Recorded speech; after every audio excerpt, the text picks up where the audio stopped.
That's right, you're listening to In All Eternity from Unidark on 106.9 WEND. That's right, Dozer Radio coming to you live. Next up in the playlist, it's Into Somewhere Weekly. Hold on to your pants, because we're coming at you in 60 seconds. We're a force that can't be tamed in your arms. I find my place unchained. Your laughter lifts me, pulls me near. In this moment with you, I have no fear. For you, in all eternity, I'll stand by your side. With every breath, our hearts collide. For you, my love, I swim the darkest sea. Together forever, just you and me.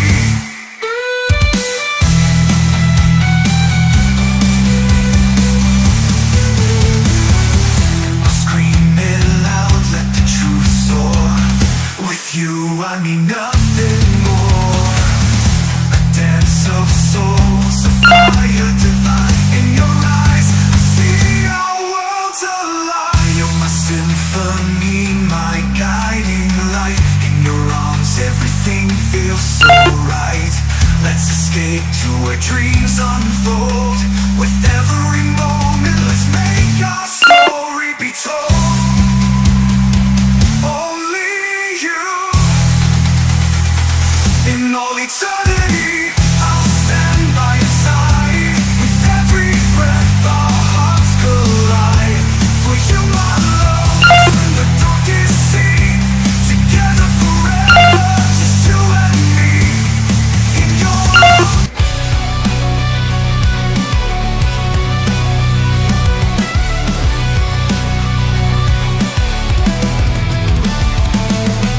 Vitals raised and rivalries burned. Every twist, every turn. Jake and Cody bring the sound. From the ropes to the ground.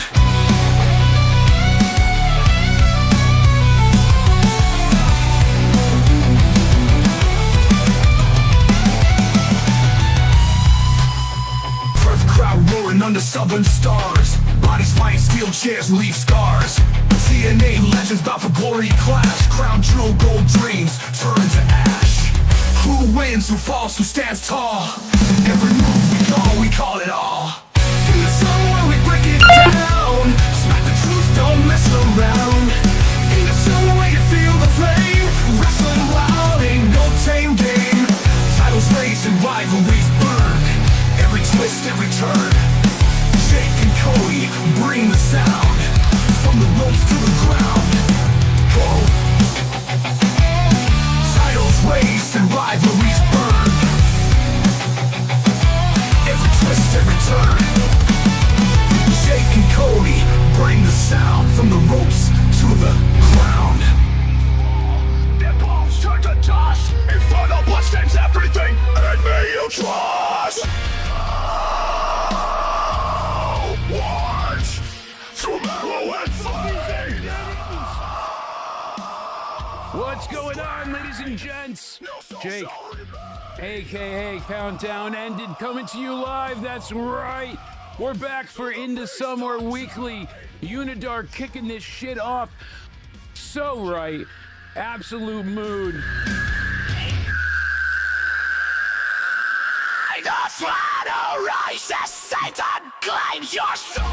Check them out on Bandcamp in the description box down below. Thank you to them for being the official soundtrack to Into Somewhere. As always, I'm not alone. I got the man, the myth, the legend, the one, the only, Cody Onidi 316.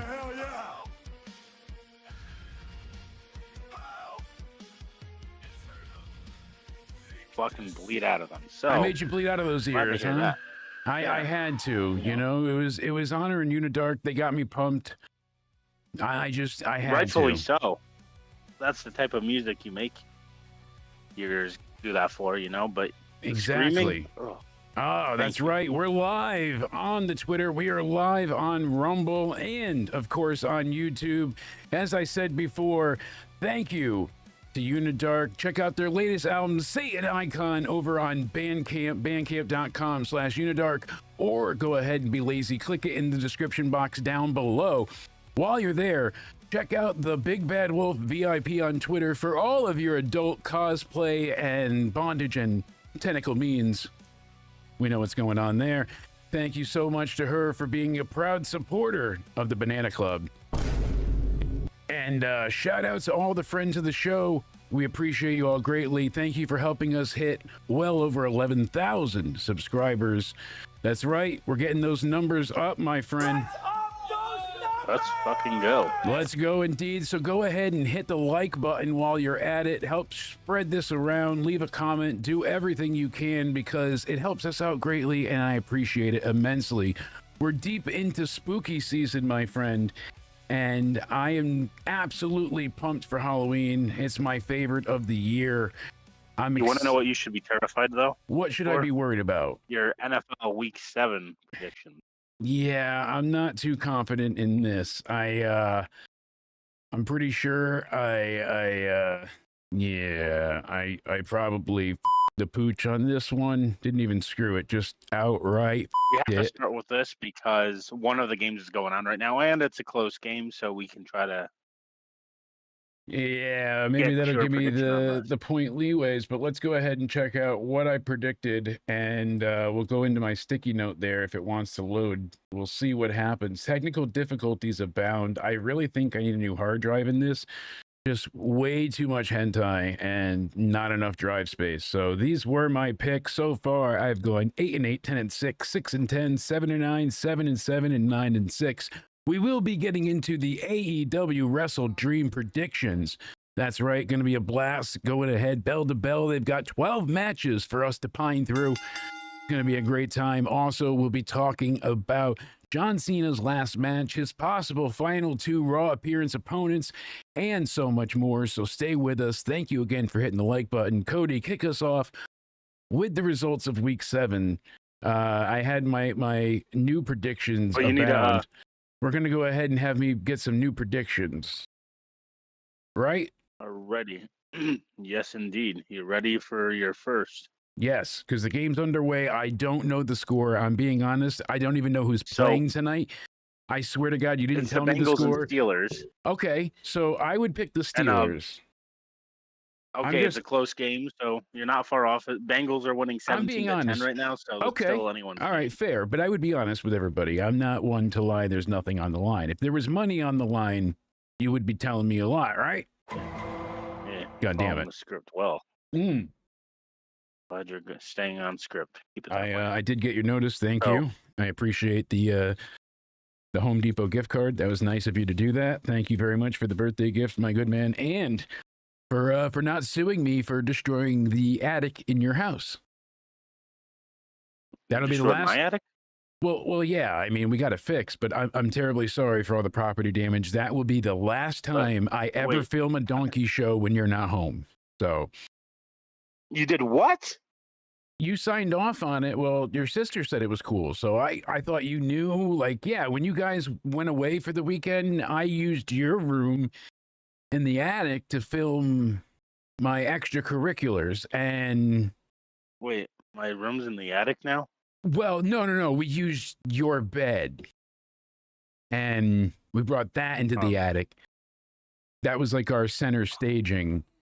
And that's what those scuff marks are from and all the smell. Oh, what the fuck? Don't worry about it. I'll reach out to a different sponsor. Maybe Helios Mattress will help us out. But in the meantime, we can thank XSplit because Into Somewhere is powered by XSplit. That's right. No exaggeration. This show is egregious as it might be, is brought to you by XSplit. So let's go ahead and break the fourth wall here. I love XSplit because they make it simple to use for morons like me. Don't stare into the portal forever. You might lose yourself. Hello, multiple Jakes. But yeah, this is my setup. So when we go to the intro, we go back to this one. I've got a ring set up, and so and behold. So I like the way XSplit has the cut of their jib. And I talked to them because when I was signing up, the biggest discount I could find was 5%. And I'm not exaggerating. I swear on my kid, that was it. So I'm like, you're doing this partner program. Let's make it worth their while. What's the biggest discount you can offer? And they're like, well, it'll come out of your commission if you sell anything. I'm like, yeah, sure. So we got a 20% discount coupon for any tier, any subscription to XSplit Premium. Use code BANANA for 20% off. So Cody, thank you very much for helping us get powered by XSplit. You're welcome. As I'm fighting a sloth over here, thank you folks for hanging out with us. It's been an exciting week of wrestling just because of how crazy it's been. Wait. I'm sorry, but we're going back to the NFL. Hold on, no, I'm getting there. It's been a game gets out of hand. I know. Well, I already made my Steelers prediction, so I can't go back on it. It doesn't matter what happens with this game. There's no need to rush. I said Steelers off the rip. One thing I do want to make note of is we're going to talk about Andrade and the possible contract tampering and all the things of the sorts. It's quite excuse me, quite enamoring. To go back and forth and back and forth. AEW to WWE to AEW. AEW. Now he's back technically with WWE. Possibly for quite some time. So we'll talk about that as well. But we also do have predictions for WrestleDream in store. You're not going to want to miss it. He'll be back with AEW when he's out of WWE again. Yeah. Unless WWE makes some sort of deal with him. He's making friends. So can WWE use him? No. But he can't be used anywhere at this point, and we'll let you know for how long. We'll break down the entire lawsuit and the entire crux of everything. It's quite interesting in a bit. So while we're managing predictions, let's get into week 8. Or week 7, excuse me. So the Steelers, right? Steelers, okay. This is week 7, correct? Next. Yes, indeed. Okay, making sure. I thought so, but... Then you got the LA Rams, versus the Jacksonville Jaguars. Let me talk to you. Rams. I mean, you can't go with Jags ever. Sorry. I can't do it. What if I tell Tony Khan on you? He knows. I sent him a long diatribe on how much Jacksonville sucks and why he should actually, well... It wasn't like a mean message, but I was like, you should go ahead and yourself after this one because the team needs help and you're not helping. You hate Jacksonville. And happy birthday. That was my message. Oh, there you go. At least you ended it with that. And I sent a photo of me goatseeing. Oh. I don't think the censor works right there, but it got half of the right word. So whatever, that's all right. How bigger did his eyes get? I was really, really spreading my asshole, so... Did you say share a Coke? Like Coca-Cola? No. I was more talking about how much do you love the planetarium, because I brought Uranus. Oh. Not the planet? You could be considered one. Sir, what do we got past the Rams? Yes, oh, yeah, that. Then you got the... Back on track. Angry Birds, the Eagles versus the Vikings. All right, Vikings. Rapid fire. Then you got the Patriots versus Titans. Papa's going down. He just keeps chewing pills like Tic Tacs. Come on. They're not even happy pills. Do it again, Patriots robot. Rewind. What is it? Titans and what? Patriots. Patriots. Pats. Then you got the Panthers and Jets. Jets, JETS, they're going to finally win a game right here, right? They haven't won yet still? Then you got the... Nope. Okay, only they're going to win. Team. They're going to win this week. Watch. I'm going to put a little thing. So win finally. If they're wrong, I'll let you pick a punishment. So. Alrighty. That's going to be fun. Yes. Then you got the Dolphins and Browns. But if they do win, you're getting the punishment, just so you know. Browns. Let's go Panthers then. I know that's your favorite. You got the Saints and Bears. I wouldn't say so. I'm going to go Saints in honor of my sister-in-law who loves the New Orleans Saints and had her birthday. So happy belated birthday. Let's go with the Saints. Then you got the Raiders versus the Chiefs or Chefs, whatever you like to call them. Go with the Raiders. Yeah. Then you got the Colts versus Chargers. Colts. Then you got the Giants versus Broncos. Giants. They're looking to heat up there. They're trying to do something. They're getting it back. Then you got the Packers versus Cardinals. Packers let me down last time, right? So Go Cardinals. Pack. I'm going Cardinals. Fuck the Packers right now. Yeah, fuck the Packers right now. You chose Packers? Then all you right. got... Hold on, I gotta go back. She chose Packers. Who did? The child. Alrighty, so Packers it is. Then you got the Redskins versus Cowboys. I'll take the Redskins over the Cowboys. I would never pick the Cowboys anyways, but I was going to do the Redskins for you. Thank you. The Beard, who are you losing to tonight? What is it? It's the Steelers and who? Bengals. Bangarang. Okay, so what was the last one? And we after the Packers? Redskins, by the way, not. We said Washington? It was, Washington and Cowboys. Washington. The Redskins to me, not the Commanders. The washed up foreskins. Who calls them the Commanders? I call them the washed up foreskins. That's not okay.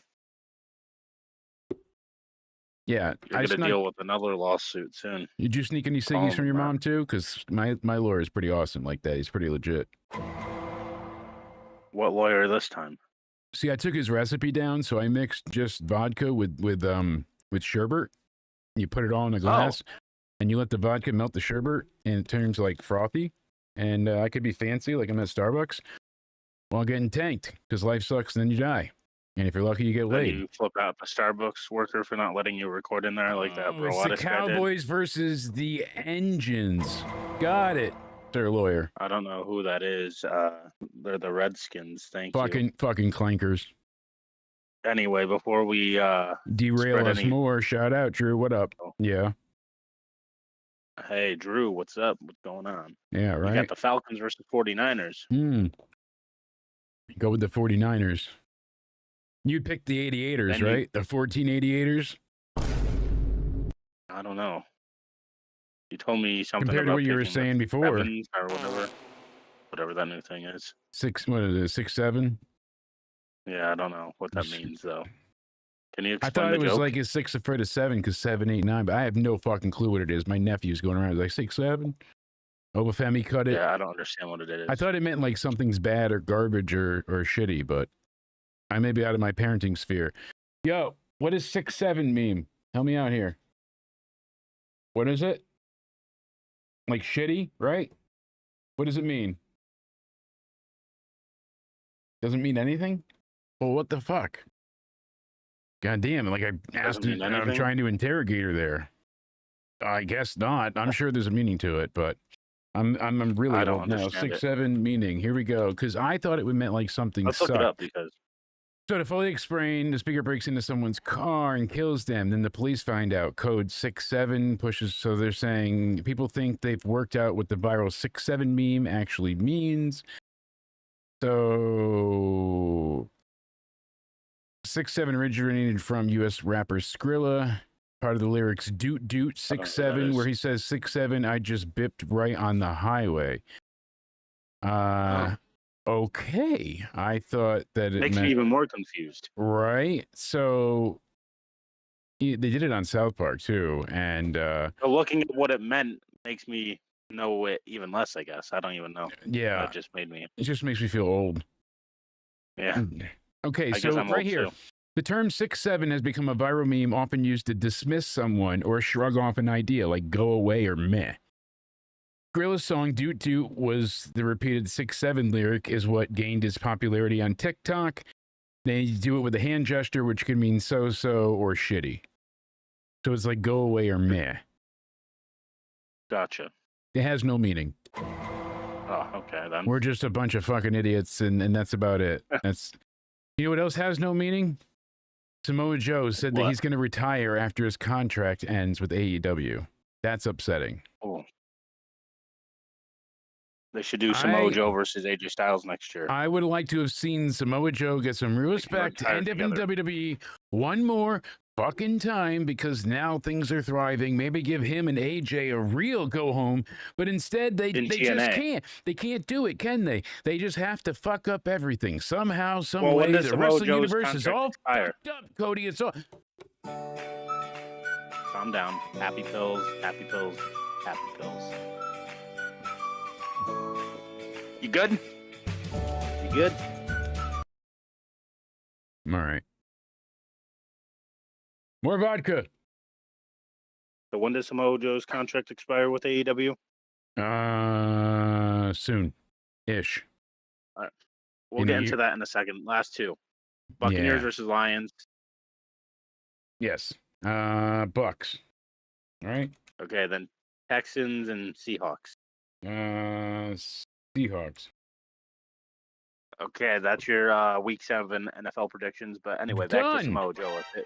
All right. Expires in like the middle of next year or something. AJ Styles can wrestle in TNA, right? Technically, because of the WWE TNA partnership. Yes, and they have that open-ended cross between, so it is a possibility. I would say if Samoa Joe wants his last match in TNA, I think they should do AJ Styles versus Samoa Joe in both of their respective retirement matches against each other. There you go. That's I would love perfect. it. Honest to God, I think you're onto something. I genuinely love the idea of it. What else I love is that you and I had the UCR podcast on Monday night instead of the Raw review, because we did the Raw review earlier in the day live since they were in Perth, Australia still. You and I on the podcast covered a wide array of topics. It ended up being a hilarious 2.5-hour excursion into Crazyville. So please go ahead and check that out. It was a fantastic episode. It's not all just wrestling talk, honestly. It's barely even a quarter of it. We get into some zany past occurrences and history and unrequited love, viewer questions. We got to know Cody a lot better, and myself as well at times. It was very introspective and very, very creative. So please, please, I implore you to go ahead and check it out, because YouTube's burying the shit out of it. They refused to share it because we got reported for election misinformation. Right. Yeah, we didn't even bring up top politics, I don't think. The only thing I could think of probably would... You made fun of my wife. I interviewed Trump, and I know how to take you down. Oh, it's Cater Taker. He was the one that did it. I get it now. He was pissed at us. Well, I'm sorry, Cater Taker. I did not know. I just thought Michelle McCool, it was random that she was getting all these great, amazing accomplishments and accolades suddenly after you retire and become TKO's right-hand man, and shut your whore mouth. All right, you get my point. Week 7 under the wraps here. We're stepping away from WWE for a little bit as we head into AEWville. All right, it's happening. It's interesting. So Dynamite last night was a bit of a shit show. There's one thing I liked on there. That was the Darby and Mox back and forth. Oh, God damn it. I knew you were going to like this. I swear to Christ, I said it before. I shit you not. Let me get away with it the second time. I even said to Spaz, I was like, Cody's going to love this for the cinematic aspect of it. It is pure cinema. There we go. It was. Yay. It was great. It was great. Come on, you can't tell me it wasn't. But the ending was so egregiously awful, such a fucking overstep, that it took away all of it. Darby with a flamethrower, mounts of cocktail. They made him look like a bitch in a matter of 3 seconds as he gets attacked from behind. Like, what did they, I don't know, the jailhouse meeting through the plexiglass, like that's the only way to contain these two. So it was a very unique setting. The interaction and the verbiage used was very, very weighted in reality, so it was strong. Everything on this, even Darby's stupid oddball line, like, there's not a day goes by that I don't think about joining the Death Riders. I'm like, why would you say that? Whatever, you're a fucking moron. Let's just take it up to lack of oxygen when you were up in the mountains of Mount Everest. Darby's like, I agree with your cause, but your methods are so destructive that not joining the group should be a no-brainer for me. Fuck you. I don't need you to stay a babyface is basically his message. And they've had so many stupid roadblocks and speed bumps. It's just, oh, fuck me. What a boring way to use Darby Allin. He's been so mishandled.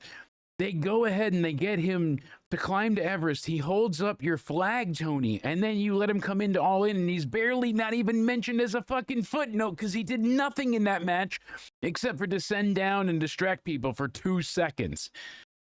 The injured Bryan Danielson did far more than the returning hero, Darby Allin, who really should have come back and won the belt. It shouldn't have been Hangman. You guys kept saying he's the heart and soul of AEW. He is everything AEW needs, except for when you fucking need him. He's in Everest. And Tony didn't want to wait to pull the trigger.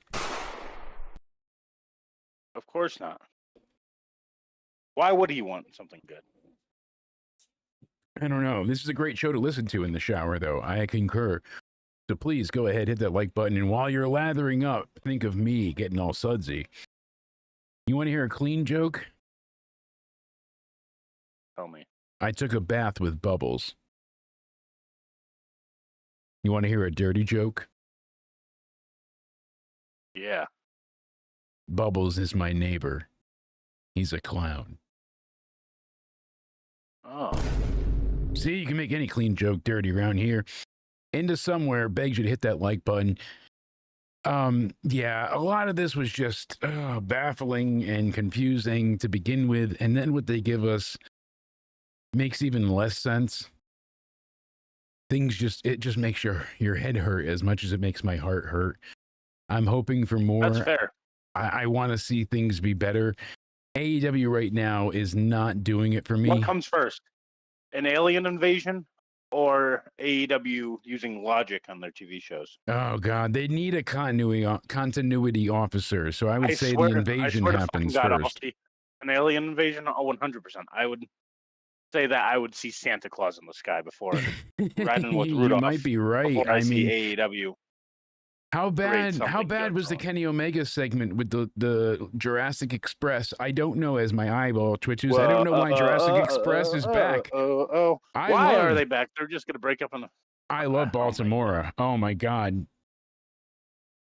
Don't get me going on Baltimore. I don't know. The fans weren't dying to see Jack Perry back. Let's see. They made the right decision choosing that guy over Punk, right? Yeah. Great job. Oh, absolutely. You know, I wonder if we do the live version, if they would hit us. Probably, but you know what? It's just like such a great song. I remember having the Beverly Hill Ninja soundtrack, rocking out to this all the time. When they got this, when it was back in AEW Dark Times, and I was like, oh my God, Jurassic Express, they've got the best theme ever. Oh, oh, oh, oh, oh, oh, oh, oh. I mean, like, it's just such a classic. It's so good. It's a bop. Yeah, Sunday Night Heat, absolutely. They are a Sunday Night Heat act. They are a dark act. No one is clamoring for this.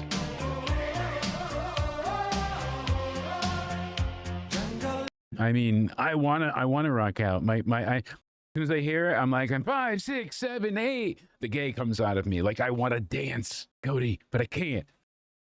But Jake, there's no problem with AEW. There's no problems with AEW whatsoever. They're just coincidentally fucking selling out arenas for AEW Dynamite, who are supposed to be the Monday Night Raw of AEW Dynamite, that is. And what are they selling out? 2,000 the arenas, and they can't even sell those out. We're saying there's not a fucking problem, and most of those tickets are fucking comp tickets that people didn't even pay for. They just hand out on the streets. Oh, actually, no. All 47 Jurassic Express fans go wild. You know, they get into it, but that's all they got, and they're at the turnbuckle. They're ready to. So, just all the people that think AEW is good. Great song. Sucks as a gimmick. The fuck is a boy and his dinosaur? How fucking weird baiting is that? Do you want to get into AEW? A boy and his dinosaur? Come on. He's trying to make him give him a stegosaurus. You know it. I know it. That is true. Do you want to get into these predictions first, or do you want to get into the Andrade news first? All right. So the Andrade stuff builds into the AEW stuff. So I suggest we go ahead and start with Andrade.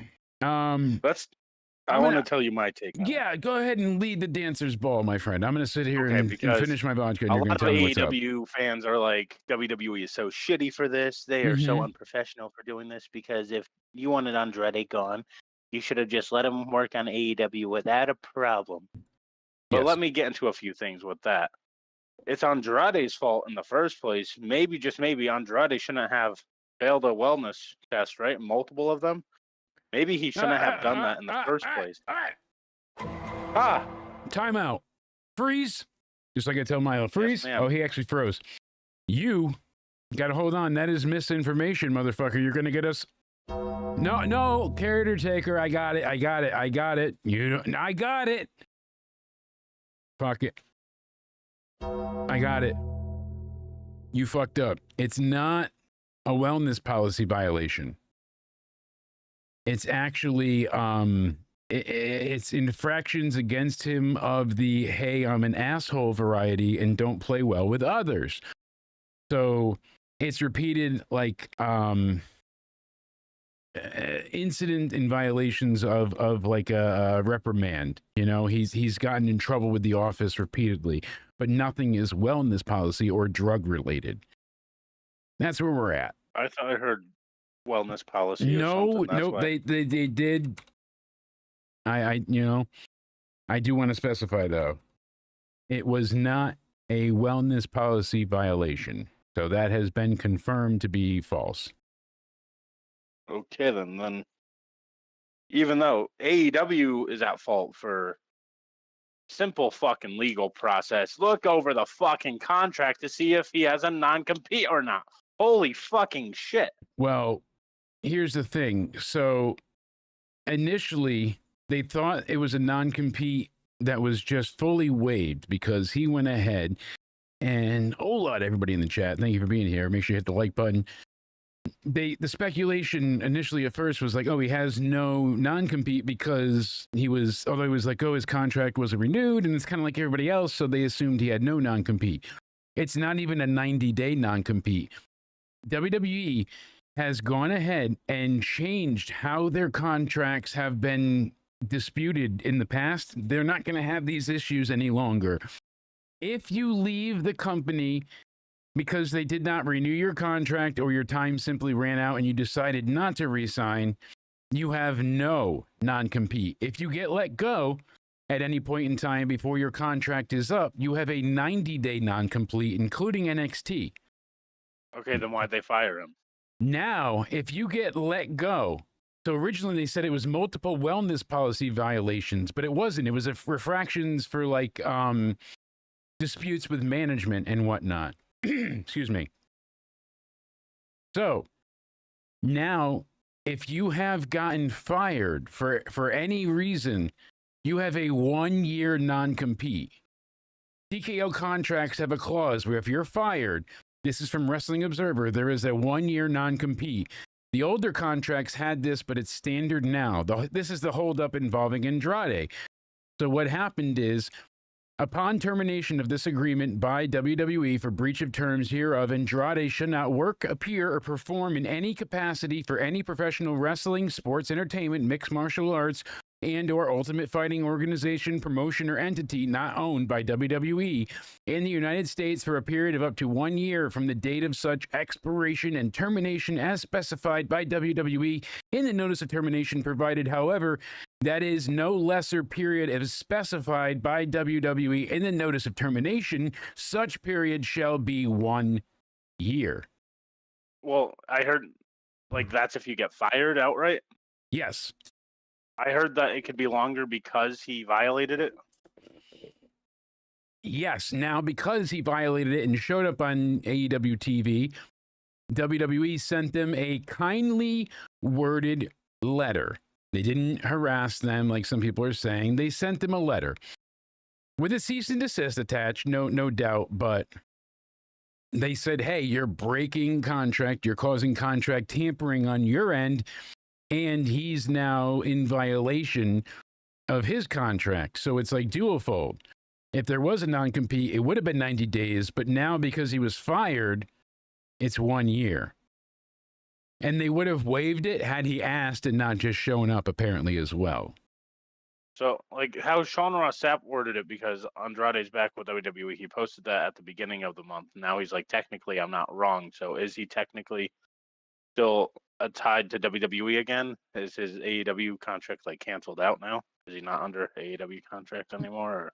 I'm not sure, because it wasn't for wellness violations. It was like personal infractions for like policy violations in the terms of like, I heard that he had gotten into a fight with somebody and was very vocal backstage in WWE.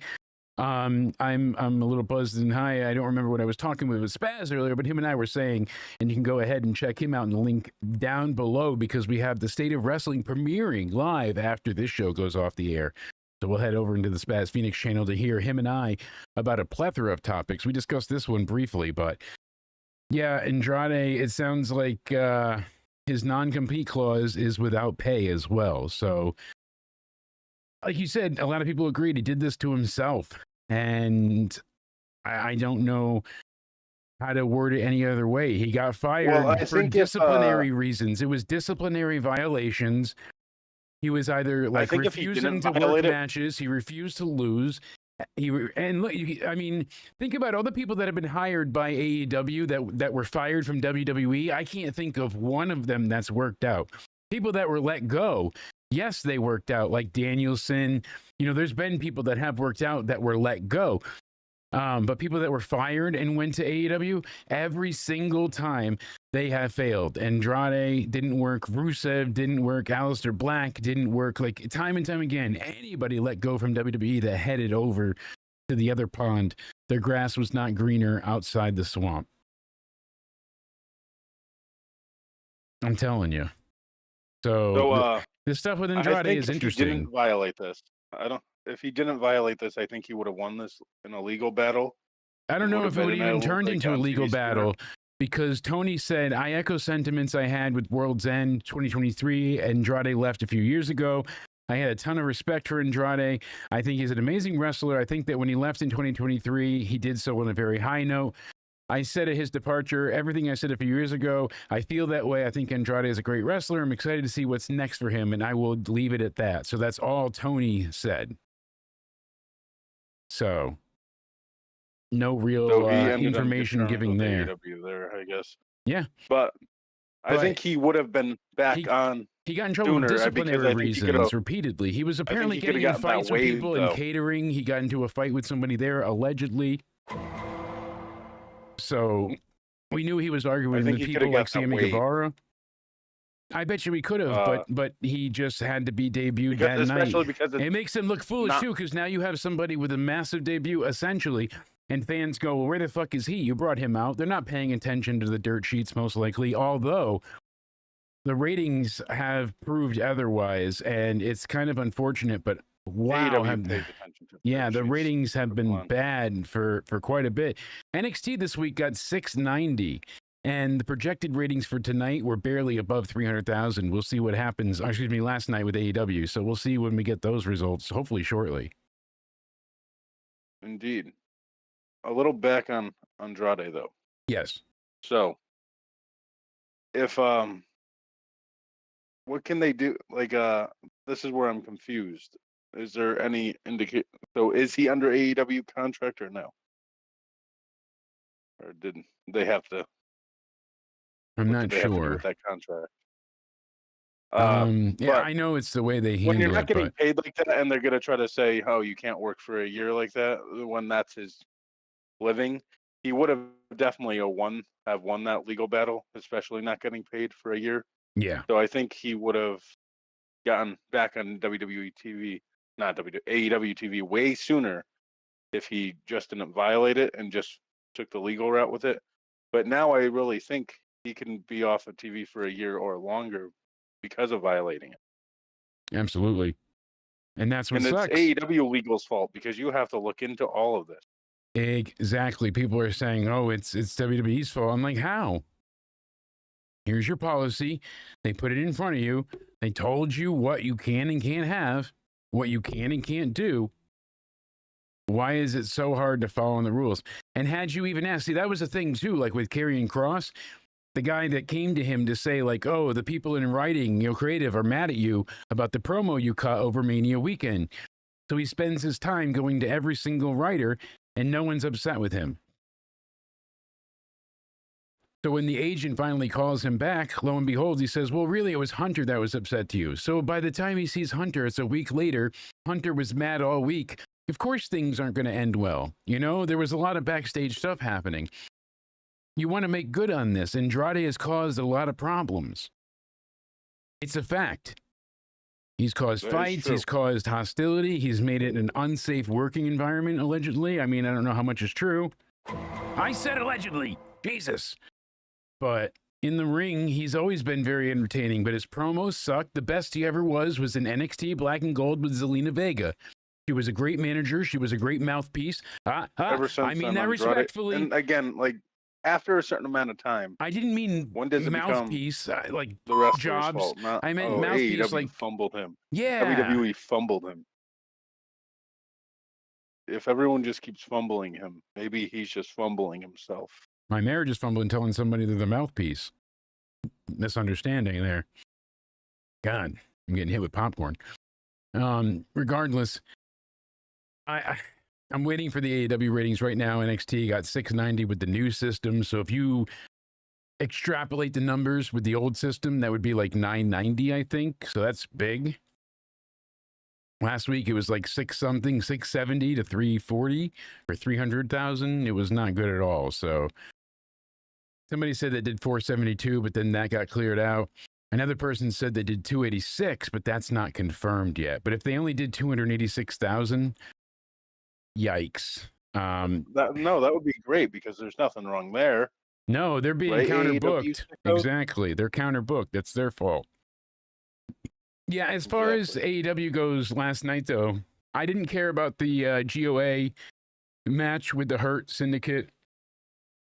Megan Bayne cut a terrible promo. I like her as a wrestler, but the promo was so drab. Her and Harley Cameron was a fun match, but it just all felt unnecessary. The Kenny Omega trios match, whatever you want to call it, 6-man tag with Jack Perry and Luchasaurus against Hachicero, Mark Davis, and Alexander was boring. Darby Allin, John Moxley, their thing at first was good, but I hated that he got attacked with the glass. I hated the attack. If they didn't attack him, it would have been perfect to end like that because they're building into the pay-per-view. Now he gets his ass beat, so what? He's going to be weak heading into WrestleDream? Why do you need all the caveats, all the asterisks? Why does Moxley need all the power-ups? Darby's already a quarter your fucking size. Now you got to make him bleed and concuss him and injure him before the pay-per-view? What is the point? Just face him. Why did he need to get beat up and bloodied? He doesn't look like more of an underdog. He looks like a fucking victim that can't defend himself or hold his own. And he looks alone. Since Sting has been gone, no one's defended him. No one gave a shit. Isn't he supposed to represent AEW? Shouldn't the faces want to come out and save the man that bestows AEW on his chest like it beats on his heart? He raised the flag all the fucking way up to the top of Mount Everest. He walked and climbed over dead bodies. Dead bodies, Cody. He climbed over to ascend the top of that fucking peak and hang an AEW flag, all for people to say, but he's still not a main eventer. Well, does the AEW roster have enough time to defend him? Because Tony Khan sends them to argue with anyone that criticizes AEW and has the whole entire roster to go and attack people, like Kenny Omega did to who didn't he do that to? A former wrestler, right? Remind me. I forget Gail now. Kim, was it? Yes, Gail Kim. Gail Kim. Yeah, like so you said the Kenny name, I couldn't picture it. Busy doing that. Yeah, he was busy berating her and calling her not a legend, and that was my problem with how they're handling women's programming on Dynamite and on AEW, because everybody complains about certain things, but then they gave us a 30-minute, multi-women's match that was just Kenny's ridiculous. So he shouldn't be talking. But on NXT, the women's stuff is usually the highlight. Holy shit, that women's battle royal was so much fun. And Tatum Paxley winning was a shock. It was exciting. It's new, but there were so many. Well, someone great wasn't spots. too excited. There was a ton of great spots in that fucking battle royal to write home about. Like, it was a really good match. But then they had Chris Statlander and Tony Storm on this show, and they did nothing that made sense. It was all cutesy, artsy, fartsy bullshit. Oh, you and me, we want to fuck. I want to lick your lips, and I'm not talking the ones on your face. I want to drive my face into your pink box like you're a Hot Wheels collector. Like, no one gave a shit at all the sexual innuendos. They were drab, they were bad, they were silly. It sounded like two sixth graders that found a Playboy in the woods trying to talk sexy for the first time ever. You like my legs, yes? They go ahead and they're like, ring, ring. And they rush to the ring, and then they start beating the shit out of each other. And then all of a sudden, it's okay. They got to go ahead and present each other with the belts and be all, here, this is for you. This is for, like, they praise each other. How did this make anyone more excited for the title match? You know, Statlander's retaining, Tony's losing, and it all feels like a major afterthought. And then the 30-minute women's match that they had on this show, holy shit, was it slow. There was nothing to it. Jamie Hayter, Sky Blue. This was so long, and I get they're trying to make Blue look good. If you keep covering the show, you're gonna make me fall asleep here. Well, that's the point. So we're getting into WrestleDream. Here we are. We've got their card. Their kickoff show. Their kickoff show is with the women: Harley Cameron, Willow Nightingale. Not on the main card. Yep, nightmare. That's reserved for other bullshit. You know what I mean? They really have to have, you know, the Hurt Syndicate take on the Demand again, because that's what everybody wants to see. So Harley and Willow are taking on the Divine Vanity and Megan and Penelope. Penelope Ford, Megan Bain going against Harley Cameron, Willow Nightingale. Who's winning and why, my friend? Well, I'm supposed to care for this match? You are. You're supposed to give a damn. Damn it. I say that the faces are going to win because I know they want Megan Bain to look strong, but I think Harley is getting the pin on Penelope with the assist from Willow. That's my guess. You don't think they have Bain get pinned though, right? So no, Penelope will. Ford will get pinned. Yeah, Harley Cameron and Willow Nightingale will probably win, like you said. Because they like to have Megan Bain look strong. So, yeah, basically what you said. Damn Skippy. Way to copy. All right. You know it. I have Roderick to copy you. Strong. Copyright NXT. Ooh. With the conglomeration. Yeah, that thing. Orange Cassidy and Kyle Riley. And Tomohiro Ishii. You got to say it like that or else it doesn't count. Thank you, love. Delivery vodka. Death Riders, Claudio Wheeler and Daniel Garcia with Pac, who looks like everybody's favorite soccer mom with his haircut.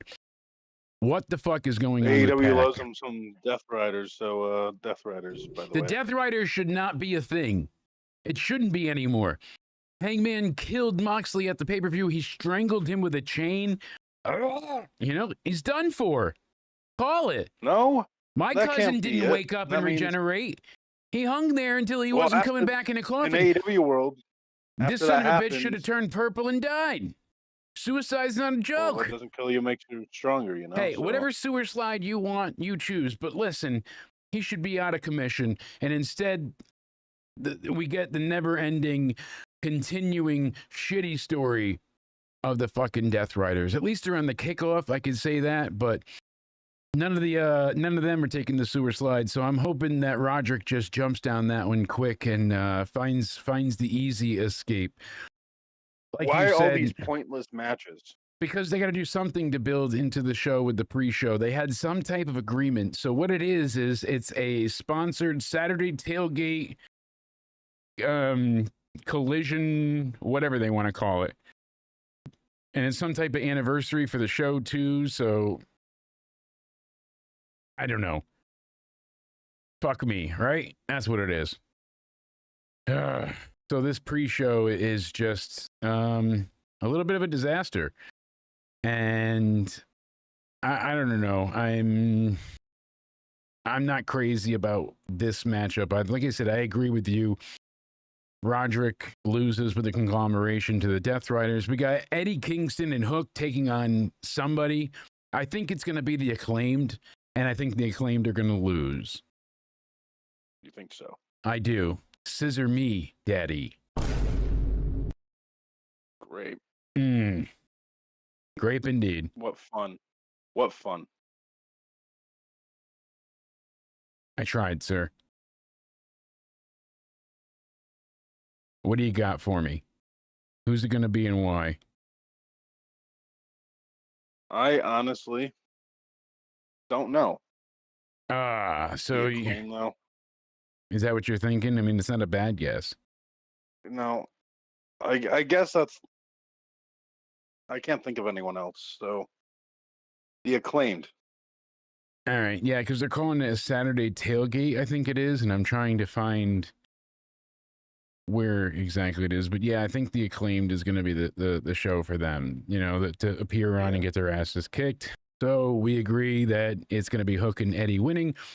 And then we have, which is really shocking and telling, FTR, Cash and Dax, those internet assholes, with Stokely, of course, the only good thing, taking on Jet Speed. Jet Speed cut a promo barely backstage. It was horrendous before they did their walkout with the match, the 8-man they had. These guys have absolutely no charisma. Mike Bailey is Speedball himself. It's just pointless. And I said Speedball, I meant Jet Speed, but whatever. Speedball Mike Bailey, he's got the karate moves, but he has no personality except for his gi. And it's pretty gi, if you get what I'm saying. His gi is gi. You can't catch me. There you go, Siller Sensor. And Kevin Knight, he's like a knockoff Leon Slater.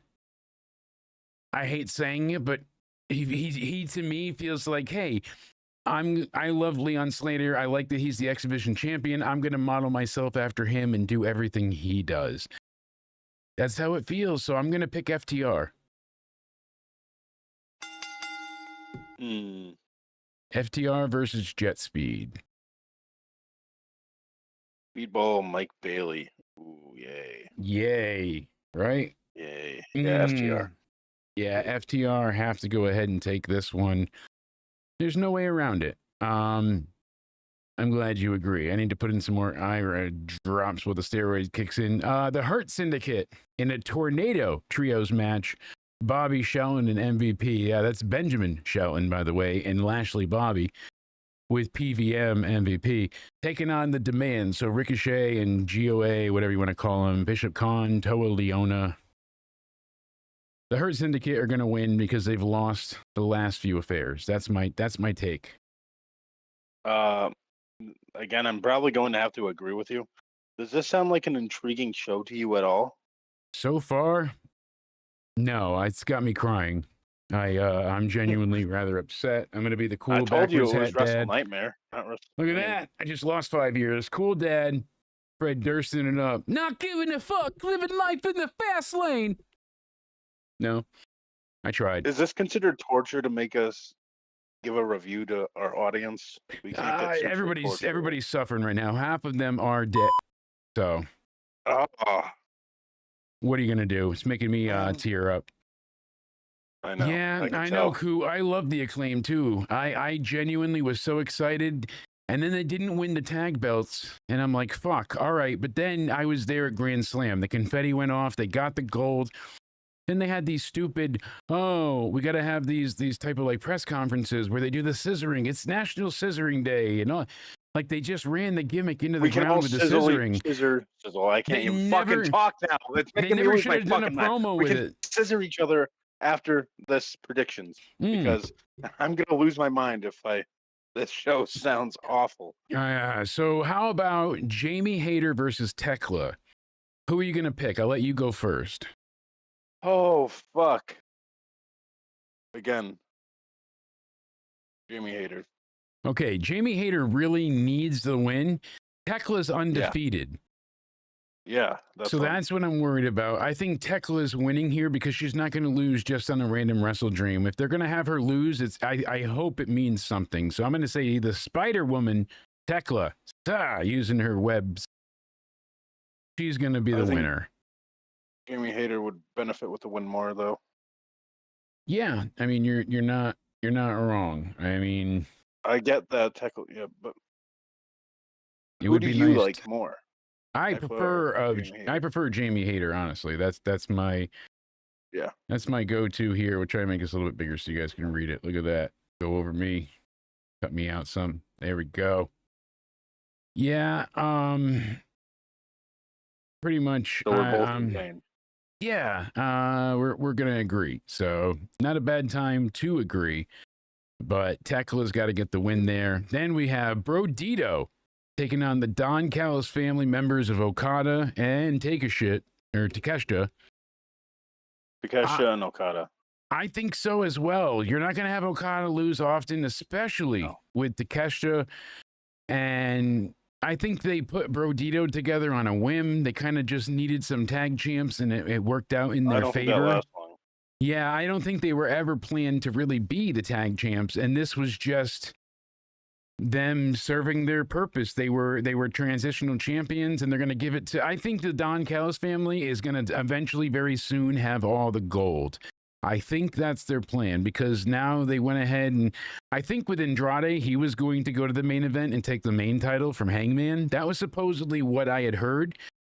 I don't know how legitimate that was, but it makes sense because he came in, he attacked Kenny Omega, and then you might want to do that to get to Hangman. Like it makes some type of, the elite and all this shit, but you're also attacking like the biggest dog in the yard. So I took down Kenny. Now what are you going to do? I'm coming for you. Like Andrade, I think they really, truly did have this factored into plans. From everything that I've put together myself, I've asked, I've seen, I've read, Andrade was going to be a big deal all the way through the blood and guts match and a little bit beyond, was going to build him up to be the #1 contender. Like they were going to do not quite the sole survivor, but they wanted an angle where everybody was dead except Andrade, and he was going to be the one to prevail. I believe it because they brought him back immediately and put him right into the main event scene with Kenny Omega. So it's not an entire far cry here for this to be true. I do worry because I don't know how much this affects their plans. It's just like when someone gets injured, except does WWE really need to put out TKO, whatever you want to call it, to do this, to be petty? I don't think so. I don't think it behooves them at all. Do they really think it's going to help AEW? I don't think Andrade is going to move a needle one way or the other. Unless you died 7 times from a heart attack. That worried. If they were that worried about Andrade, they wouldn't have just let him go like that. So yeah. And especially even if it was disciplinary reasons, not wellness violations. Allegedly, supposedly, we heard he was arguing with people in the backstage area. He was threatening and yelling at writers and erupted. And then I wonder if they can do a deal like this. Trying to get into an assault with other people backstage. Let us use Edge to face Cena, and we'll drop this whole Andrade thing. That's why you get paid not the big bucks, but you are the co-host. Brilliant. That's exactly what I was going to say. How does this not give them leverage to be like, hey, I want Andrade to be able to wrestle for us. You guys need an edge. I will let you use them. You get rid of the clause. Fair. Quid pro quo, if I've ever seen one. One hand washes the other. Thankfully, I didn't hobble away, but I was so exhausted yesterday from not sleeping for like 4.5 days for 5 days almost at that point. That thankfully I didn't hobble away. But I finished going to the bathroom and I stood up and I'm like, all right, let me get the hell out of my scoot so I can wash my hands and get out of here. And I'm like, oh yeah, I should have wiped my ass first. Like that's how exhausted I was, that like simple routines were just being forgotten. And I barely remember my name at this point. The bags under my eyes are being well hidden by the color of tone of lights that I got. These things from Elgato work wonders, but if I actually showed you, like, oh yeah, it's all just purple, baggy, bruisey under here. I look like death. But thank you guys for hanging out is the main point. Back to the nice neutral warm color that kind of blends in at times. I appreciate you all being here. Make sure you hit the like button. Let's get on to the next match here, because I agree it's going to be the Don Callis family with the win. They need the titles. They're going to give everybody titles. I'm pretty sure that Fletcher is going to hold on to the TNT title. He's not dropping that. No, so him and Mark Briscoe, we got that one out of the way. We do agree. And count down to the next match, my friend. I think the Young Bucks, right? There we go. Jurassic Express Young Bucks. I think Young Bucks win because I think this Jurassic Express isn't lasting very long. Yeah, I mean, I could see that. I could totally see that being a reasonable reason. There we go. It wants to just keep. It is a reasonable reason. Yeah. I think they lose, and Jack Perry gets mad. Okay. Angry. Mm-hmm. Maybe betrays him. Ooh. I mean, you could be onto something, but I don't know. Let's see. What was the last we saw of Jack Perry again before this whole thing? It's been a while. I think it's been a while. Honest to God. I'm trying to remember. What was he feuding with the Young Bucks? I'm trying to recall this. I don't think. No, he was still with them. I thought at that point in time, like they were together. Yeah. I don't think they turned on each other again, yet. Right? Yeah, that's why I'm genuinely confused because I thought it was supposed to be. Therefore, which brings me to the conclusion. I think this is just a setup, and he's gonna join back with them. Okay, he's gonna go back with the Elite. You think? Because I don't think he's gonna be a heel. I think he's a face now, and that's what they want with him. Like they're like, no, let's make him a heel and let's have this happen. But just randomly. Okay. It makes no sense, but no, I know, but just like it makes no sense that they're not going to have Cena face Lesnar again, but that's exactly what's happening. So that's fair. Yeah, it's funny. Well, let me turn down the audio for the countdown timer, but I do agree. Yeah, I think the Young Bucks win here because there's a $500,000 prize on the line. Jurassic Express are going to get cheated on. The Young Bucks go ahead and steal a victory, and that's what's going to happen. Why are we supposed to care about that? And it's weird. They're putting cash on the line all the time now. $500,000, $500,000, $200,000 on Collision. Why are we supposed to care about that? Who's putting the money in the line? Tony Khan? Why is he not doing millions? Why is it like none of it makes sense? And why do they need money? If you're wrestling, you're saying like they don't make enough. Like all of it just makes it bad. I can see Jurassic Express. Should we care who's winning money though? Yeah, I don't think so. But Jurassic Express don't need the money. The Young Bucks do to get their entrances again. So I think they're going to win the match so they can do more of their silly garbage entrances with all the discount money and whatnot. The light over here just keeps turning on and off. I think it's possessed. But we do agree. Versus Tony Storm. Chris the Cat Stat taking on Timeless. I Love Lucy. There we go. We were able to get that in. Chris winning. I don't know. Yeah, I think you might be right. Oh boy. Shit. I don't know. I want to say Statlander retains. It should be so easy, but I always worry that Tony will get it back and then just cycle through it all. I think that's not the case. Storm, I guess, but like I don't know why she needs it back right now. Yeah, she doesn't. So I'm going with Statlander to retain. How about you? You think the same? This is an easy one. Yep. Okay. Here's a little bit bigger for you folks, so you can see it over yonder. Look at that. Maybe not easy. You never know with AEW, but yeah, you never know for sure. How about Hangman Adam Page versus Samoa Joe? All right, so we've got Hangman Adam Page, Samoa Joe singles match for the AEW World Title here. No bells and whistles, just Hangman and I honestly Samoa rather Joe. Samoa Joe win. I like him. I don't know. Hangman is retaining. Shit, right? It is that easy. It is. I know he is, but I wouldn't. No doubt about it. I wouldn't mind Samoa Joe with the title, but Hangman's definitely retaining. Yeah, it's absolutely happening. Now, here we're gonna get this next match. I know you probably want to touch up on Hangman and Samoa Joe a little more, right? Yeah, trying to, but sorry. Yeah, Hangman's got to win. There's no way around it. That's all there is to it, and that's what I think. It is. It's that simple. Yeah, Hangman retains. He's going to go in there. Him and Samoa Joe will have this brutal back and forth match, and then from there, that'll be it. I really feel like he'll retain, and him and Joe will kind of like nod to each other. Joe, hey, I earned your respect, and that's about it. So I'm curious. I think that's pretty much what's going to happen, though. Okay, I think Hangman retains. I absolutely think that he retains. Yeah. Yes. I definitely agree, but I like Samoa Joe a little more.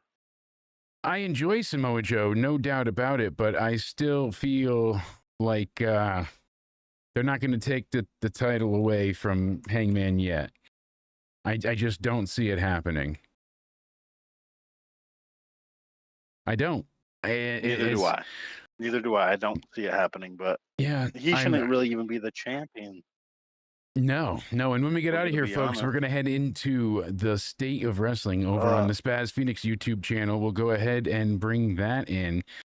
And, it'll be a great time. You'll hear our latest news and opinions over there. Some differences than what we're covering on our lovely weekly show, Into Somewhere Weekly. So thank you guys again for joining us. Hit the like button. Make sure you're subscribed and hit the bell. I think I covered Darby everything. versus Moxley is So Moxley's won each and every time, pretty much. Like, that's what we've been left with.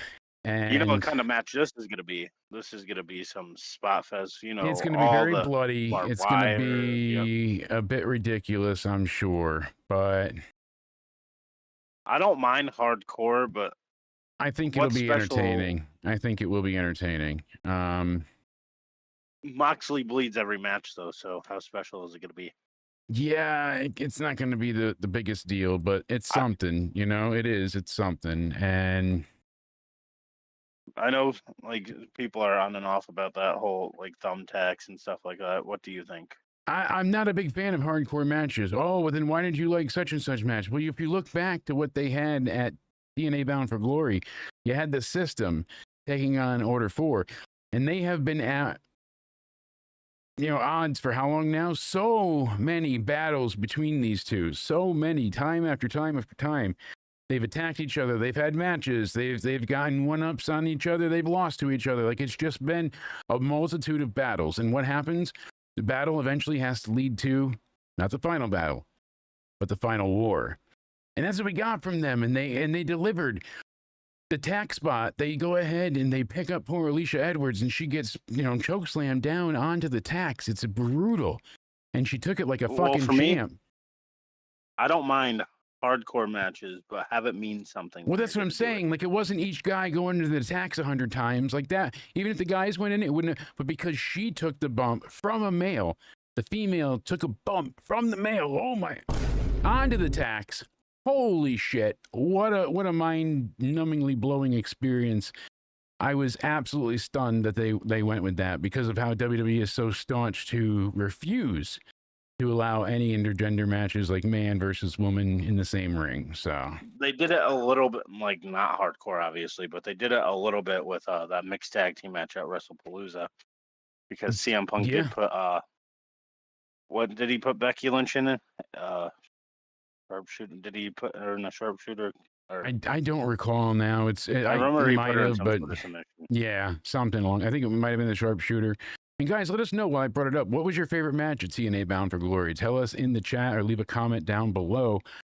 Yeah, so we both agree there. Hangman retains. Darby has to win this because Moxley's beaten him in every other avenue. But does Moxley say, I quit? How does he get there? Because Darby does not quit. He'll be unconscious. Maybe they make Moxley unconscious so he doesn't say it, but he can't retain or can't, continue. Moxley passes out from blood loss, but he can't continue, so therefore he doesn't say I quit, but his body quit. I could see them doing something to protect Moxley like that, but Darby has to win or else he's just a fake fucking fraud who's lost at every turn. Yep. Legitimately, Darby, every single turn. Yeah, no doubt about it. Yeah, Darby, Hangman, who else did I say? Statlander. Yeah, we have Kyle Fletcher taking on Mark Briscoe. Fletcher retains, obviously, with that TNT title. I don't remember if I got your answer for that one before or not, but for Kyle Fletcher taking on Kyle Fletcher and Mark Briscoe. Kyle Fletcher's winning. I think I didn't answer that one. That's for the TNT title, so I believe that's it. But yeah, that's every match. Darby and Moxley, supposedly the main event, could go to Hangman and Samoa Joe, but I think they save it for Darby. I truly envision this being another style of tribal rules where people there's so many runouts of Death Riders, and then Willow will come out to take them on, and you know what I mean? Brodito will come out as well, even though they don't have the tag titles. They're going to try and help. We'll get all that kind of stuff. You know, we'll get who else can run out here? Jurassic Express maybe, or Orange Cassidy, Kyle O'Reilly. There's going to be somebody there that will run out and help. Jet Speed, Harley Cameron. You know what I mean? Like there's going to be faces that run out to take on the Death Riders, and everybody's going to be preoccupied. And I can see them going ahead though and attacking Brian gently, but attacking him to like also make him, because supposedly he has one match in him left, and that scares the ever-loving shit out of me because I'm already usually getting dozens of trigger injections and steroids in my neck, face, back, and spine. And now they're not even going to pay for the Botox anymore. I got to fight with that about the state. But he ever goes back to WWE? Oh, I can't even talk. Jesus Christ! I try to sip on my water. Well, do you think he even goes back to WWE? Who's that? Jericho, or Bryan Danielson? You? Oh, Danielson. No. Sorry, I was trying to follow you. Yeah, no. Danielson is done. He does not look back at his time in there fondly. Tongue-tied, my friend. Yeah, that's what happens when you get hit by the Soul Snatcher. Hit you anywhere. That's right. I think Brian likes Vince, and he would only work for Vince if he were to go back. He respected Vince, and he did like stand up to him at times, saying like, "No, this has to be this way. This can't do this." And I think Vince ended up respecting him. He's like, they grew that mutual admiration. And then he said to Vince, I want to bleed. I want to do certain finishes. I want to have a seizure in the ring and make the fans feel like they're losing their hero before their eyes because I'm a greedy asshole that likes to fake medical emergencies for story procedures. Like, come on. But that still bothers me. I mean, I've had seizures. I passed out even recently. I've dealt with seizures before. Like, they suck. It's scary. You come to, you don't know where you are, how you got where you are. You feel so funny before, after, hours sometimes. Like, it's miserable. Him faking a seizure in the ring. Yeah, you know. So going ahead and faking one in the ring, I was like not a virtue signaling hill climber being like, oh, I'll die on this hill because this is terrible. Like, I was like, no. This sucks. Don't do that in the ring and fake that because that should be a legitimate thing. That's the issue with Rollins right now. We're hearing Rollins is facing up to a minimum a year out. Full separation of his shoulder from the blade down, doing the coast-to-coast headbutt. Was it worth it, asshole? Was it worth it? There was no need for that move to be done. It didn't add to the match. It wasn't memorable. It didn't set up or finish off any important spot. He didn't win with it. It was just to, self-aggrandize him. It was to placate his ego and have I bet you somebody in the back was like, hey, I bet you $20 you can't do a coast-to-coast like Shane. He's like, you're on. And he went out there. He's like, watch me do it. And then he fucked himself up. And he's like, ow. I mean, that seems a way to go about it.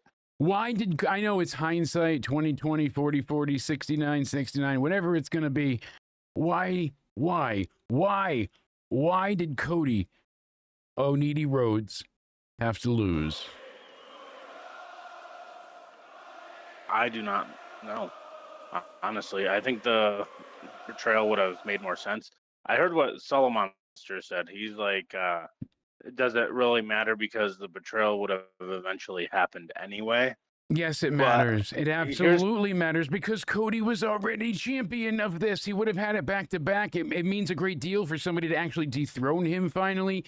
You just keep building, and you're not giving him everything. He's earning it. And him and Gunther had an amazing match last year. It was heel versus face, and people still cheered Gunther. They fucked themselves. If Cody Rhodes won on Saturday, I wouldn't have even argued this betrayal. I would have been like, they have every right, because Braun and Bronson would have been like, okay, you're going to lead us into the future as like the top guy and stuff, but you can't even beat Cody Rhodes. Yeah. You cannot beat him.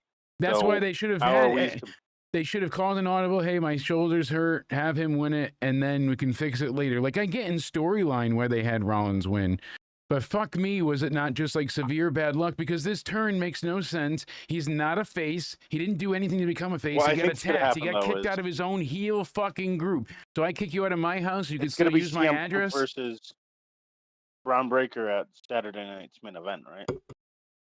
They want to have that show feel somewhat important. Yeah, apparently right? Not for the final one, or the one that's coming up November 5th or whatever.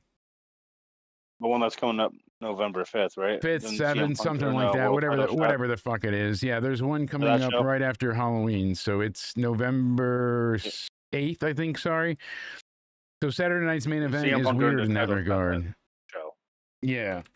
It's that show, right? Okay, yes. Yeah. So it's gonna be CM Punk and Braun Breaker, and Braun Breaker is gonna win the world title.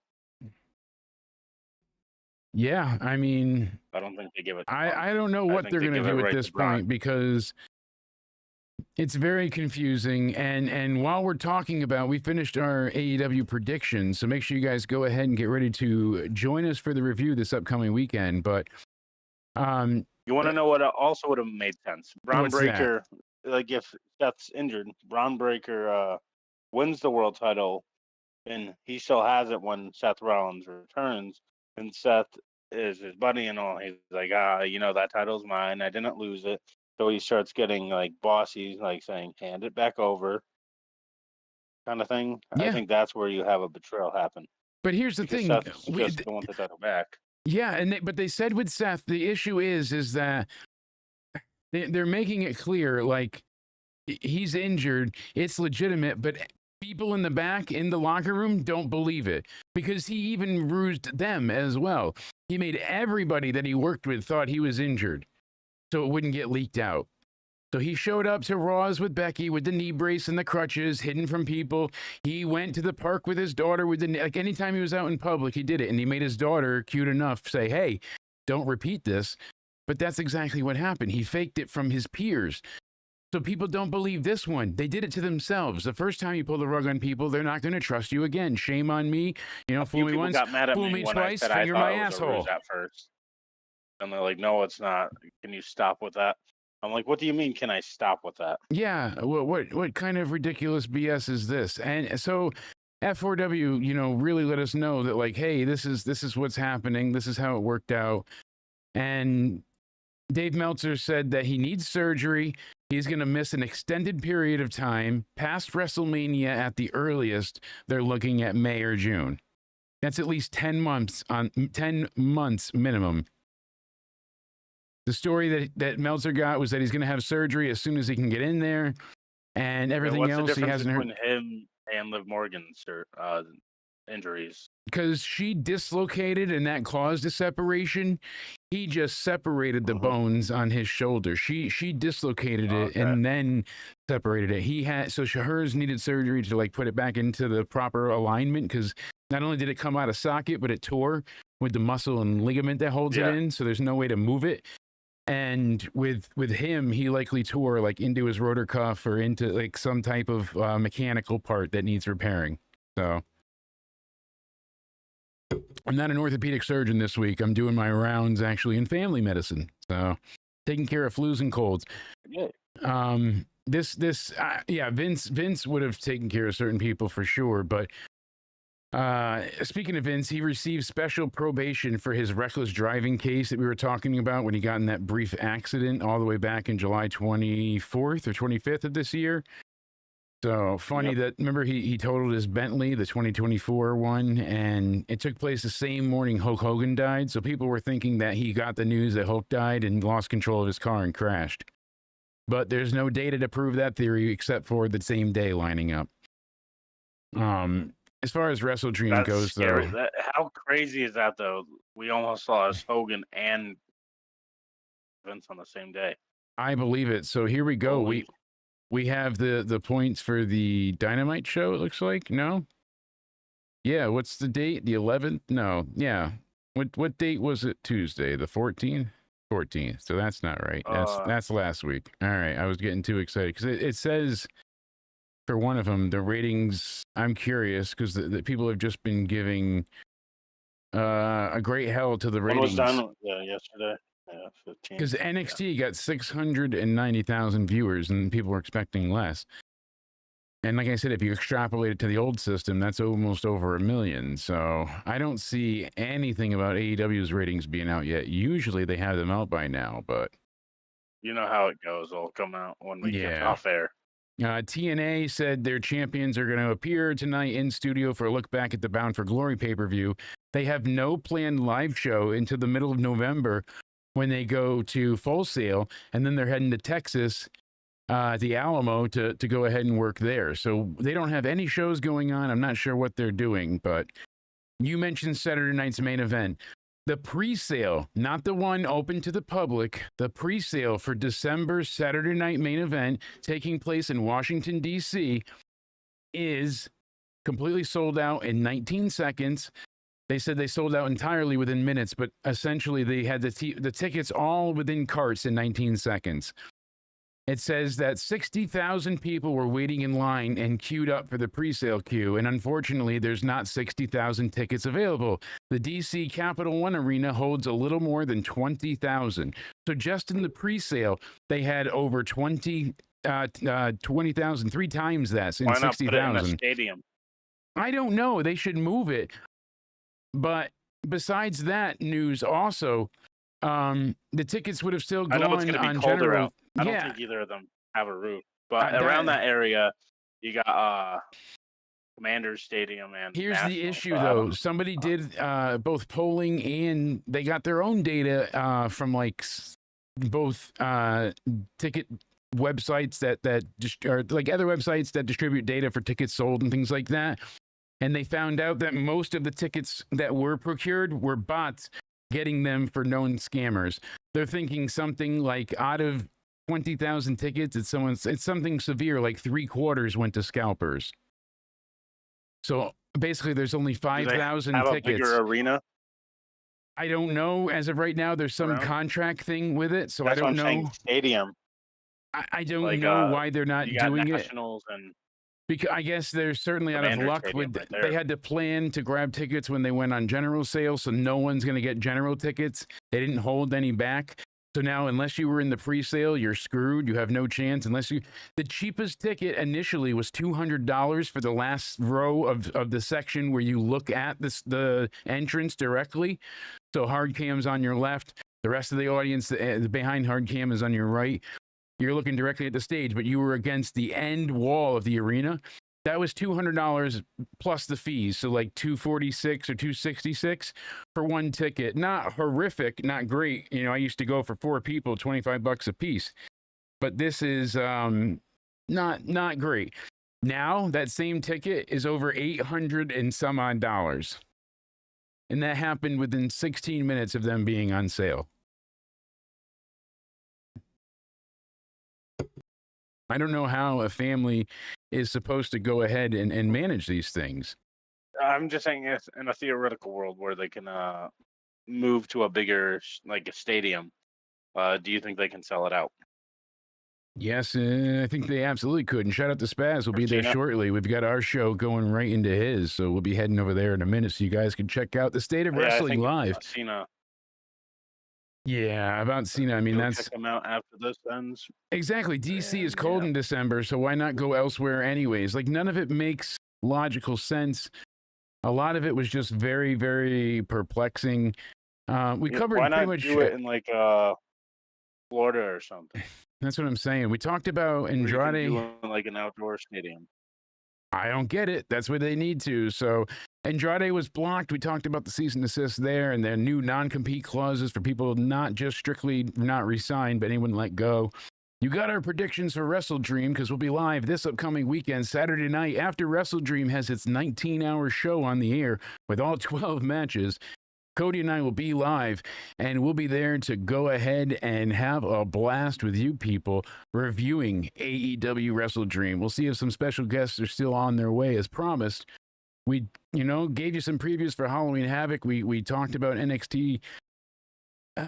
So unfortunately, the last bit of news I want to let people out on with is this, and it's upsetting, it's disappointing, and it has me very concerned. I don't know if you've heard anything about this yet, but a fan favorite WWE star has just been sidelined with a major injury. I'm not exaggerating. Indeed, it is. He just returned September 26th, 2 weeks ago, 16 plus 6. Yeah, 18, 20 days, whatever it is. All my favorites are out. I love Seth Rollins, Liv, Jacob Fatu. They're all out. He's dealing with a non-wrestling related injury, so it didn't happen in the ring, but he is hurt. Let me talk to you. Yeah. So it provides context to early speculation that began with Cody Horse, also known as Body Slam, posted a cryptic message on social media saying the post included a GIF of Fatu with the text, "The bug strikes another," hinting that he had a health issue. Could be it, but either which way, he's on the shelf and not able to be used. He's forever going to be on deck, it seems. Anytime he gets momentum as a babyface, as my eye drives me nuts, he ends up going ahead and getting set back. So it really is disheartening. It's upsetting. I wish him the best, but man, does this just really, really suck. God, I wanted bigger and better for this man because he is exciting. He is fun. He's got a ton going on that I enjoy. And I don't know. It's like there's going to be people coming up very soon. Trick Williams, Obafemi, Ricky Saints, and more on the men's side that have a fuck ton of charisma, great attitude, incredible in-ring work rate and knowledge, and moveset variety. I know they hate that term, but still it's true. They have just a vast, wide array of moves that they could pull out at any point. You go ahead and we get this amalgamation of talent. What's the main thing that they have? The main attribute, Cody? Out of who? Jacob Fatu? No, all the NXT talent trying to come up to the main roster. Okay, I thought we were talking. What's up with all of them? That they're all ready? Well, what I'm saying is that they go ahead and they have just they're beyond instant made and ready. Yeah, that is true. They managed to go ahead and just blow everybody away. And why is that? Because they're ready for it. What do they have above all else? Hunger. They're hungry. Yep. They don't want to be. They love NXT for what it is. They don't love NXT for what it pays. People are getting re-signed on the lower end at $60,000 a year at NXT. Now, sometimes they give you housing nearby, or you can room with people together and make it less costly. But you got to prep meals for every day you're working on the performance center. You got to have abilities to travel. You got to have car insurance. You know what I mean? Like the whole lifespan. $60,000 when you're paying for your incidentals, if you're on the road, whatever you got to, something wrong with your car, tune-ups, all these things. You're just shit out of luck, and that's what's really upsetting. So hopefully that's not the case. And I don't know. It really bothers me. But we'll see what comes of it. Honestly, I am worried, but. Then, one more thing I forgot to mention is that WWE 2K25, not putting out the new WWE 2K yet. Apparently, they're still not done releasing content. Ahead of his in-ring retirement, John Cena is going on a virtual farewell tour in WWE 2K25, repackaged with his namesake and likeness. So, really cool thing there. Apparently, they're going to go ahead and you have the base game, and then you get the WrestleMania 41 Cena ergonomic Cena, word life, Brock Lesnar in the game finally as a DLC pack, and Ron Cena from Saturday night's main event. They wrote Saturday Night Live. The confusingly named Farewell Tour Pack alone, a la carte, is $14.99, while the above listed wrestlers and Cena-related cosmetic items, you get all in a pack together. So if you already have the game, you can go ahead and get it there. If not, you can get the Farewell Edition. So it comes with the Bloodline Edition, the Bloodline Pack, WrestleMania 41 Pack, the Ringside Season Pass, the Rock of Nation Domination Pack, the Deadman Edition Pack, the Wyatt 6-Pack, and now John Cena's Farewell Tour Pack. The whole bundle costs $149.95. When does the new game come out? As of right now, there's stuff for... Yeah, no, I haven't seen any official marketing or announcement for 2K26. It says new WWE 2K26 list reveals cut wrestlers who won't be in the next game. Apparently, there's just a lot of coverage. WWE fans gives hope that the Hardy Boys will be in 2K26. Apparently, they're trying to license them to be in 2K25. So that would be awesome. But as far as that goes, no news on 2K26, just the stuff about Hardy, and that's all I was saying. The Hardy Boys have been added to WWE Tops finally, but they were, because they're TNA talent, so I guess they have to get the permission from them to debut as WWE. It's muddy, it's messy. Sure that would be fine. Right? I don't think they'd mind it much, but you never know with all the copyright out there, so... Yeah, Cena's retirement match drawing almost 60,000 fans to a pre-sale ticket queue. Wait line is ridiculous. I wish they did it somewhere of a larger venue and packed the people in deep. Imagine if they went to like Arlington for this. Dallas Cowboy Stadium, doesn't that fit like 100,000 people? I guarantee you they could have sold at least 70 to 80,000 tickets for Cena's final match. And Cena sticks to his word. He's not going to be one that comes back like Flair every 3 weeks. Flair, we need a fourth man to be a referee. No, I'm in the match. Like, that was Flair's thing. And Cena's a multi-millionaire, so it would be different from like an Undertaker or Goldberg, who say they're done. They don't have the money Cena has. Yeah. So it would be harder to get Cena to come out. You would have to offer him some fucking... Yeah. I don't know what you would call it, some wild deal. Even worse than that, my friend, is that poor Kota Ibushi. I know we mentioned it before, but for anybody that wasn't here, 2 years. 2 years he's going to be out before he can return to the ring. 1 year to fully recover, and then 2 years until I can step into the ring again. I believe myself more than my doctors. I don't believe in that, meaning he doesn't trust the doctors. He said, I can have amazing DNA that gives me the ability to heal. Well, that's my issue now. My heel isn't, healing. So now I might need another goddamn surgery, and I'm stressed out of my mind about it because, the screws might break and all this shit. I don't need more pain. So he's only 43 years old, and he already wrestles like he's 92. But he's going to be, I had not any severe compound fractures. His femur broke in 3 complete pieces. Like it cracked and cracked again. He's on Alexander's shoulders. He stands up already on the top turnbuckle. So now they're up super high out of the second rope or the top rope. And Ibushi's up over his head. So that's even higher. And when he falls off, he lands straight down on both of his feet. And his femur just exploded from all the impact and pressure. He's 43. So when he comes back, he's almost 46, being close to 44.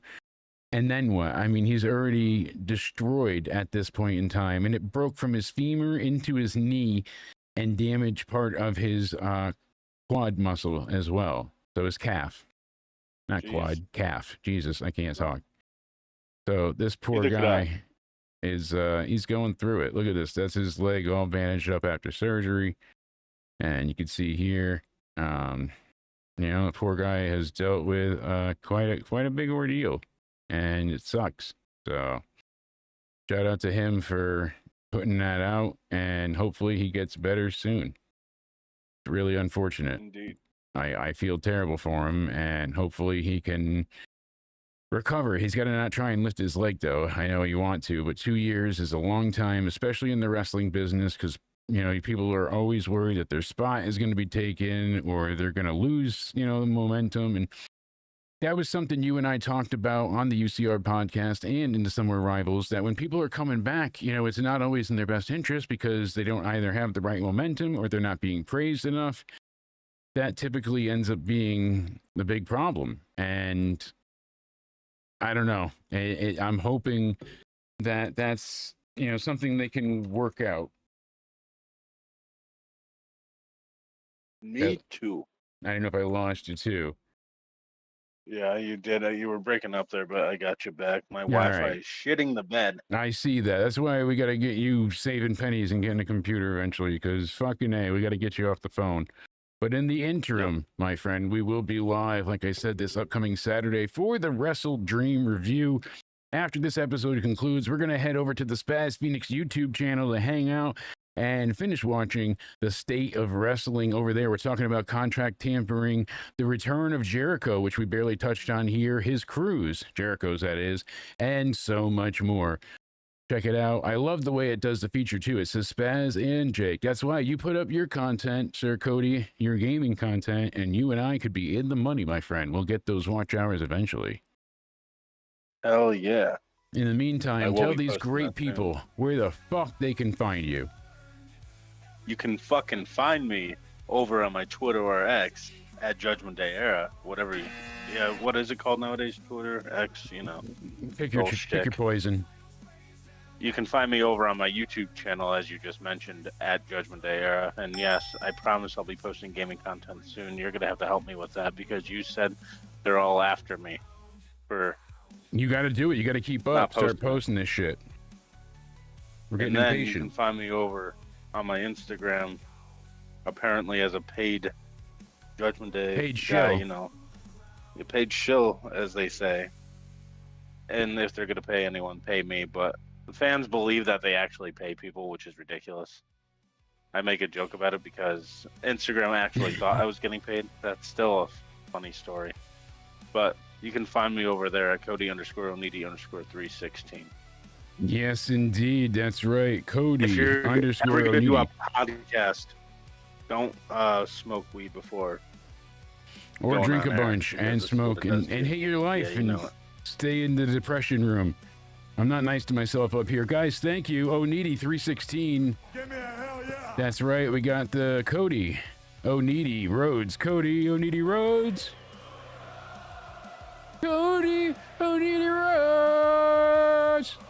All right, now that I woke everybody up and deafened some dogs, thank you guys so much for hanging out. Thank you to Unidark for being amazing. Dip, dive, and dodge. How about Dodge, duck, dip, dive, and dodge. We're going to head over to the Spaz Phoenix YouTube channel. Thank you, Cody. Thank you to all the friends of the show. Check out all their links in the description box down below. Much love to everyone. Thank you for making the dark days a little bit brighter. Stay sexy, and we'll see you all live for WrestleDream. Until then, kisses.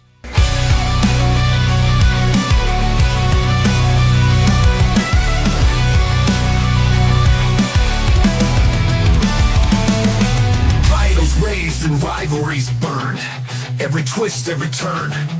Jake and Cody bring the sound, from the ropes to the ground.